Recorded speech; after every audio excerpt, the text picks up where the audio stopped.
Bismillahirrahmanirrahim. Assalamualaikum warahmatullahi wabarakatuh. Perkenalkan nama saya Fatir Alda Mahrani, nomor saya 1412420011. Baik, pada kesempatan kali ini saya akan menyampaikan materi mengenai fisika fotosintesis. Kemudian adapun materi yang saya bahas yaitu yang pertama dasar-dasar fotosintesis, kemudian kedua faktor penentu laju fotosintesis, kemudian ketiga transfer energi, dan yang terakhir adalah tipe-tipe fotosintesis dan aplikasinya. Oke, poin yang pertama yaitu dasar-dasar fotosintesis. Istilah fotosintesis ini merupakan sebuah proses pembuatan makanan yang terjadi pada tumbuhan, di mana kebutuhan air didapatkan dari penyerapan akar dan CO2 diambil dari reaksi fiksasi dari udara. Kemudian energi sinar matahari yang diikat oleh klorofil. Kemudian peristiwa ini akan membentuk glukosa dan gas O2 ataupun oksigen. Fotosintesis juga berasal dari bahasa Yunani foto dan sintesis. Foto artinya cahaya dan sintesis artinya menggabungkan atau penggabungan. Berarti fotosintesis adalah suatu proses biokimia pembentukan zat makanan seperti karbohidrat yang dilakukan oleh tumbuhan, terutama tumbuhan yang mengandung zat hijau, daun, ataupun klorofil. Secara umum atau secara ringkas, reaksi fotosintesis rumusnya yaitu 6CO2 ditambah 6H2O akan menghasilkan C6H12O6 plus 6H2O. Oke, selanjutnya, apa sih kaitannya antara fisika lingkungan dengan fotosintesis? Jadi, fotosintesis ini memang melibatkan faktor dari lingkungan sekitar, ya. Ada intensitas cahaya, kemudian konsentrasi karbon dioksida, suhu, kadar air, dan kadar fotosintesis itu sendiri, ya kan. Nah, intensitas cahaya nantinya kita akan mengkaji suatu panjang gelombang dari cahayanya yang dapat dijadikan sebagai search untuk fotosintesis. Lalu apa sih pengaruh dari cahaya tersebut terhadap proses fotosintesis, ya. Kemudian kadar air, ya, kadar air sangat dikaji di fisika lingkungan. Kemudian dibahas juga kapan air diperlukan untuk terjadinya fotosintesis, seperti itu. Oke, selanjutnya ada manfaat dari proses fotosintesis. Sebelumnya sudah saya tampilkan di slide sebelumnya, yaitu mengenai hasil dari fotosintesis, ya. Hasilnya yaitu ada oksigen. Tentunya oksigen sangat dibutuhkan oleh manusia agar bisa bernafas dan melakukan kehidupan dengan baik. Tidak hanya manusia, tetapi seperti hewan dan tumbuhan pun butuh oksigen untuk melakukan proses respirasi. Kemudian ternyata tidak hanya oksigen yang dapat dimanfaatkan dari proses fotosintesis, tetapi juga glukosa yang ada di dalam tanaman yang berupa buah ataupun umbi-umbian yang menyediakan nutrisi kemudian bisa dikonsumsi oleh manusia. Kemudian adanya daun dan buah yang asal dari tanaman juga bisa menyediakan makanan bagi hewan yang tergolong pemakan tanaman atau herbivore. Dengan demikian, maka kelangsungan hidup seluruh makhluk hidup sangat bergantung pada berjalannya proses fotosintesis, terlebih dari rantai makanannya antara makhluk hidup. Selanjutnya ada faktor penentu laju fotosintesis. Ada 6. Yang pertama adalah intensitas cahaya, lalu konsentrasi karbon dioksida, kemudian suhu, kadar air, kadar fotosintet atau hasil fotosintesis, lalu tahap pertumbuhan. Sedikit saya akan jabarkan, ya. Yang pertama itu intensitas cahaya. Suatu laju fotosintesis akan berjalan maksimum ketika mengandung cahaya yang yang banyak. Ketika cahayanya kecil, itu maka laju fotosintesisnya akan menurun.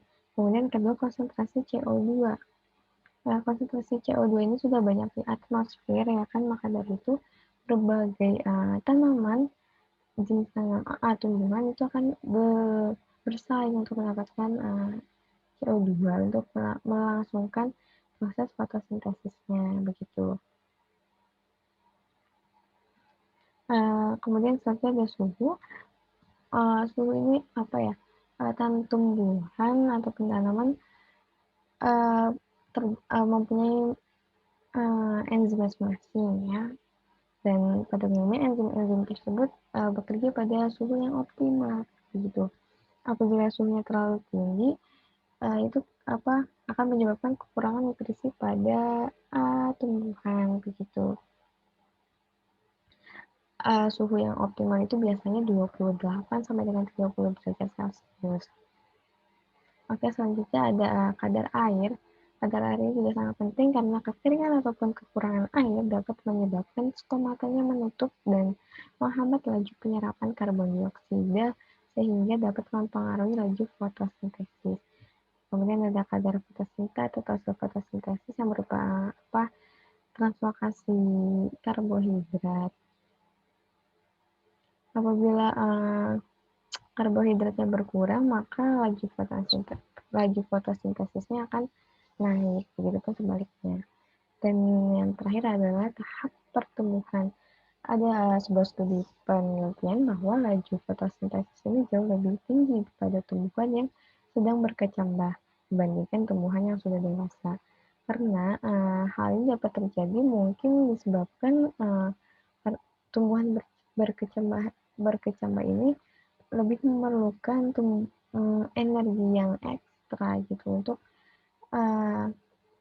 selain energi juga makanan yang ekstra untuk tumbuhan yang berkecambah ini untuk proses bertumbuh lagi gitu.